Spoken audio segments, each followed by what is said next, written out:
हाय আমি রূপম আজকের এই ভিডিওতে আমরা ইন্ডিয়ান সিনেমার বেশ কিছু আপডেটস দেবো। তো চলো আজকের ভিডিও শুরু করা যাক। আজকের প্রথম যেটা আপডেট এবং অন্যতম বড় যেটা আপডেট, যে আপডেটটার অপেক্ষা তোমরা প্রত্যেকে করছিলে, সেটা হচ্ছে খাদানের ট্রেলার কবে আসবে।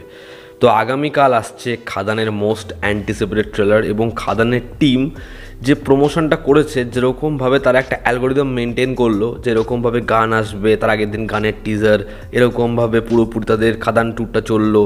তারা কয়েকদিন আগে প্রি ট্রেলার আনলো, তারপরে আবার গান আনলো এবং লাস্ট গানটা যেরকমভাবে ছবিটার হাইপ তুললো, তারপরে একদম ঠিক রিলিজের দোরগোড়ায় 5 দিন আগে, রিলিজের ঠিক 5 দিন আগে আসছে ট্রেলার। তো এরকম একটা অ্যাগ্রেসিভ প্রমোশন, যেটা নিয়ে আমি একটা শর্টসে কথাও বলেছি, সেটা ভীষণ ভালোভাবে ওয়ার্ক করেছে। এবার দেখা ট্রেলারটা হয় কেমন। ট্রেলারটার জন্য আমি ভীষণ এক্সাইটেড, তার কারণ প্রি ট্রেলারটা ব্লাস্ট ছিল এবং বারবারই খাদানের টিম বলছে যে তারা এখনও কিছু দেখাইনি, এরপর যেটা আনবে সেটা নাকি ধামাকা হবে।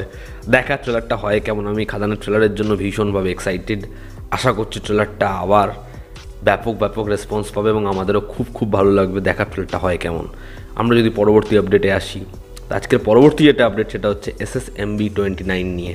SS রাজামৌলি এবং মহেশ বাবুর পরবর্তী ছবি, সেই ছবিটা নিয়ে যেটা আপডেট, মানে এখানে দুটো আপডেট রয়েছে। প্রথম আপডেটটা খুব শকিং এবং সেটা যদি হয় আমি তো ভীষণ খুশি হব। সেটা হচ্ছে প্রিয়াঙ্কা চোপড়া যে দ্য স্কাই ইজ পিঙ্ক, সেই ছবিটা বলিউডের লাস্ট ছবি করে এতদিন কোনো ছবি করেনি, তাকে দেখা যেতে পারে SS রাজামৌলির পরবর্তী ছবি মহেশ বাবুর সাথে, সেই ছবিতে ফিমেল লিড হিসাবে।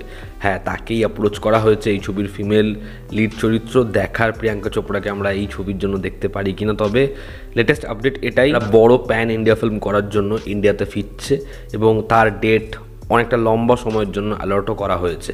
তো সেটাই কি SSMB29 দেখার, সেটা SS রাজামৌলির ছবি, তার মধ্যে প্রিয়াঙ্কা চোপড়া, এর থেকে বড় ভালো খবর কি হতে পারে। কারণ প্রিয়াঙ্কা চোপড়ার মতো অ্যাক্ট্রেস খুব কম রয়েছে। দেখা রাজামৌলির ছবিতে তাকে আমরা কীরকমভাবে পাই। এবং পরবর্তী যেটা আপডেট সেটা হচ্ছে এই SSMB29 এই ছবিটা দুটো পার্টে আসবে বাহুবলীর মতো এবং পরপর 2 বছরে আসতে পারে। কিন্তু এই ছবিটা আসতে এখনও 3 থেকে 4 বছর সময় লাগতে পারে। তো আমরা আশা করতে পারি ছবিটা 27-28-এ আসতে পারে।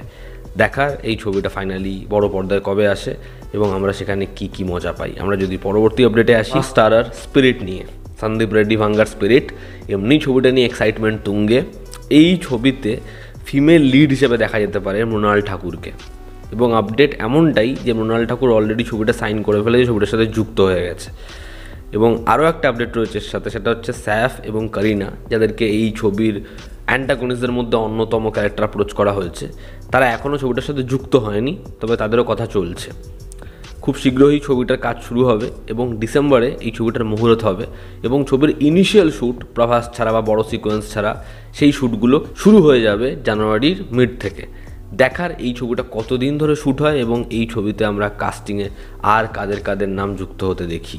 কালকি 2 কবে আসছে? কালকির প্রডিউসার তিনি একটা স্টেটমেন্টে জানিয়েছেন কালকি ফ্লোরে যাবে মে বা এপ্রিল মাস থেকে এবং টানা একটা লম্বা শ্যুটের ডেট তারা, যাতে কোনোভাবে কিছু রিভিল না হয়, যেহেতু সবাইকে একটা জোনে নিয়ে গিয়ে শ্যুট করতে হবে, লুক যাতে লিক না হয়, সেই সম্পূর্ণ দিক দেখে তারা ডিসেম্বর অবধি টানা ছবিটা শ্যুট করবে এবং 2026-এর সামারে ছবিটা রিলিজ হবে কালকি 2।